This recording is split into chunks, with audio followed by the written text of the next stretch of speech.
Hey everyone, it's been 2 minutes. I haven't been raped yet. Oh yeah. Oh yeah.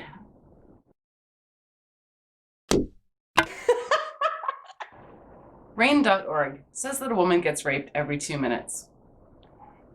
It's easier when you say it by the minute because it makes it sound way more hysterical. The reality is that the world is no less safe for women than it is for men. They like to create statistics like this. They like to cite them. You'll hear a woman's raped every 7 minutes, every 17 minutes was the last one I read. But they always go by the minute because, by the hour, well, so what? And let's not even get into all those stupid statistics because really it's nothing different than everyday sexism or yes, all women. These are Twitter feminists. These are hashtags. Well, there's Twitter feminists, and those ones, they get a lot of attention, and it's really a diversion. We really need to stop paying attention.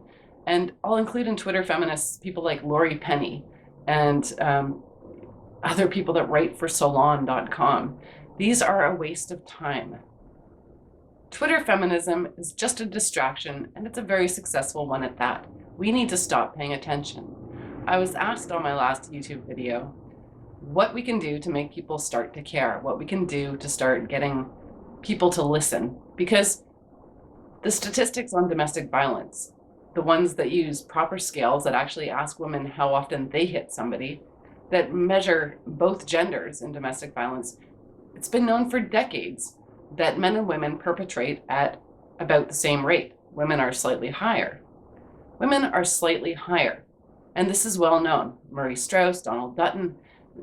There's actually a large number of people who have been trying to get this information to the public. And it's not that they want to say, ah ha ha, we've caught women. It's that they actually want to fix the problem. And feminists running these rape relief shelters and giving out these false statistics and calling violence male violence, violence against women, they are hurting women because violence is reciprocal in the majority of cases. And you are not going to stop domestic violence by lying to people about the reality. If you want to actually fix something, you need to take the actual statistics, and they do amazing things like publish papers where they show the statistics that women are violent as well. But then in their conclusion, they say that men are violent. They actually, they count on people not reading the middle part, or they just plain don't ask the question, or they will, as is on record if you watch Murray Straus videos. I'm going to link to a Donald Dutton video below, and actually the Murray Straus one as well. They're from 2008. But that's actually recent considering how long this information has been available and how long they've been suppressing it for. Governments don't use the proper data, and it's basically intentionally being manipulated by people who are like Erin Pizzey, the founder of the first women's shelter, will tell you, you need to understand it's about the money. If you don't understand that, if you don't realize that, then you're not going to understand what's happening, and you're not going to be able to do something about it. In a recent conference, Erin said that it was her dream to have these feminists charged with fraud, and I share that dream.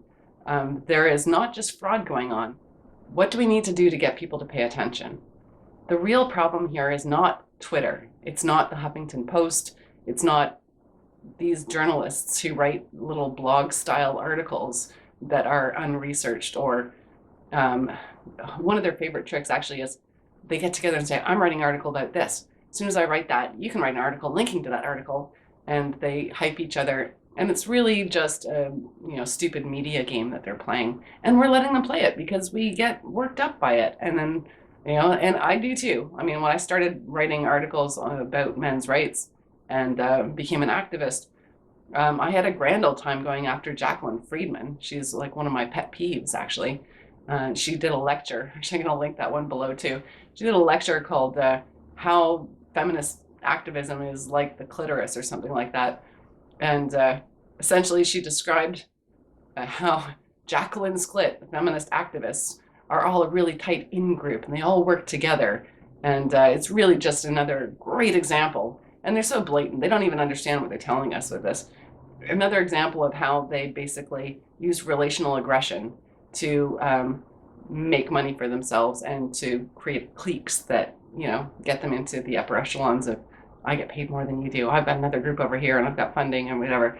And they all work around each other. And actually talking about funding, Rape Relief Center in Vancouver, the Vancouver Rape Relief, such a bizarre name. Oh, I'm so relieved. They say that they don't get any government funding. Now they run a shelter, and I'm pretty sure that they say that the shelter gets money from the government. But I'd like to say that Rape Relief is a collective. It's not an organization, and it's not funded by the government. And the reason they do this is because they want to be able to continue to spread lies. They continue to make grand claims about how the government doesn't care, despite the fact that they put $75.5 million into domestic violence problems and different organizations that try to deal with it. Every year they do this.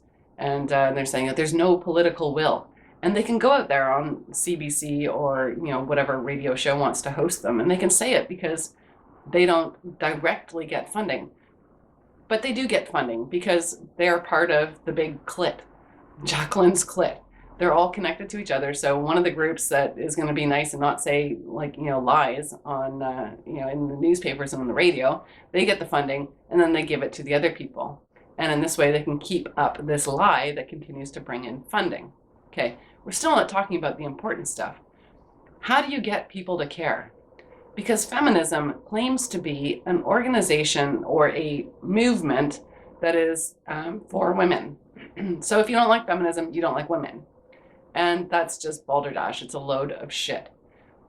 Their founding people, the big movers and shakers in feminism, are people like Catherine MacKinnon, or Kitty, as her lawyer father liked to call her. Kitty MacKinnon was a lawyer. She is a lawyer before she's a feminist and before she's a woman. I don't know, feminism and womanhood may be interchangeable, but she is absolutely, first off, a lawyer. We don't have a problem hating lawyers. And the feminists who are making all these changes that men's rights are trying to fight against, family court changes where women get away with murdering a man because they can go into court and slander a dead man who can't defend himself and claim that they were battered. It's not even physical battery that counts anymore. Psychological or coercive control is the word for it. If a woman claims that she was coercively controlled by a man, then she gets away with murder. These are legal changes. These are the things that are causing problems, not just for men, but for people. MGTOW, marriage strike, men aren't getting married to women. Oh, they actually care about that part of the men's rights movement because women love to get married. They really, really want to get married. And the idea that there's not going to be a lot of men who want to marry them anymore has caused some concern. So go MGTOW. And, even if you win that battle, end marriage because it's a terrible, terrible institution. You don't need a piece of paper to say you're in love. So my suggestion, if we want to actually take away the narrative that prevents real dialogue from happening, let's start talking about not, women this and feminists that, and it is feminism, right? But call them feminist lawyers because those are the people that we're fighting.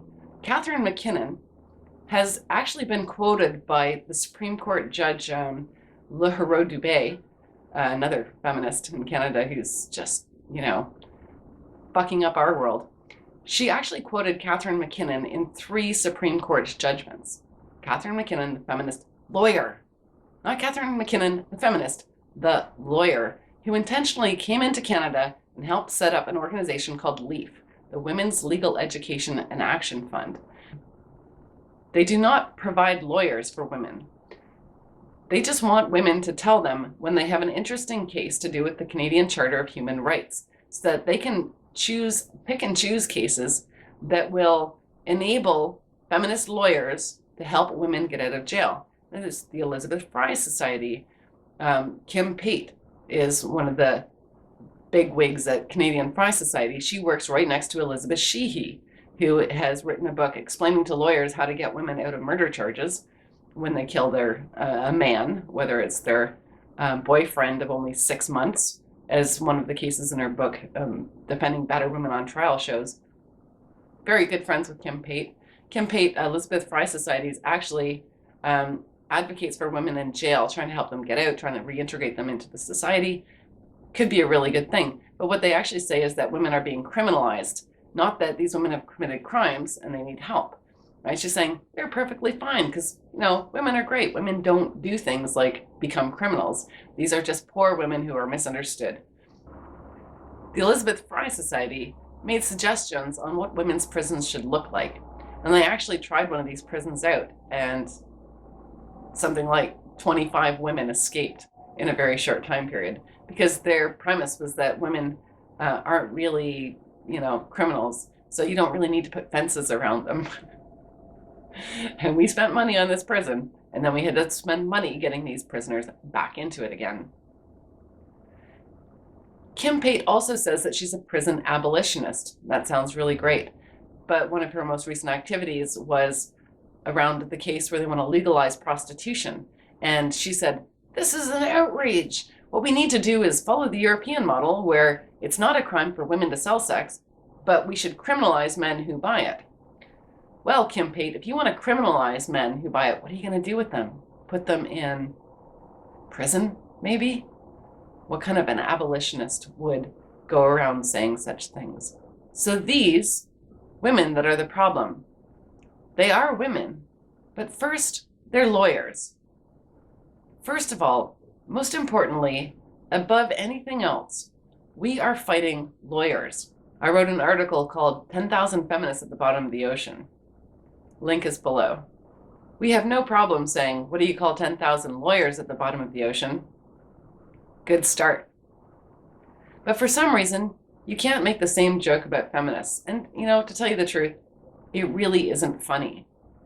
The article goes back and revisits the case of Karla Homolka. I did a video on Karla earlier, and I promised there'd be more about her. I'm not going to go back into that story here. Obviously, I've already used up a lot of time. So go read the article if you want to know more about what actually happened and how she got away with murder. Well, she did serve 12 years. But as much as everybody despises Karla Homolka, the story behind it and what happened was actually a much more interesting tale to tell. So check out the article.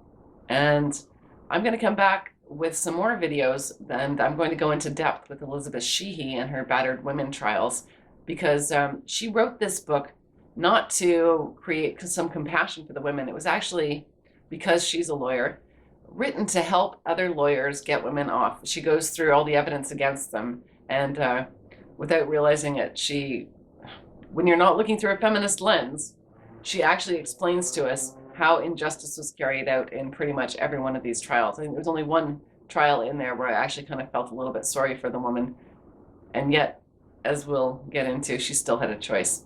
The rest of them are just outright absurd. So I'm going to go case by case through the battered women that Elizabeth Sheehy thinks needs to be defended better in court. And I will talk to you all soon. Now, for the rape joke at the end of the video. Thanks to Beelzebub for this one. A woman's followed down the street. She turns around the corner, finds herself in an alley. As the man approaches behind her, she says, "Are you going to rape me?" He says, "No, I'm going to kill you." Thank God.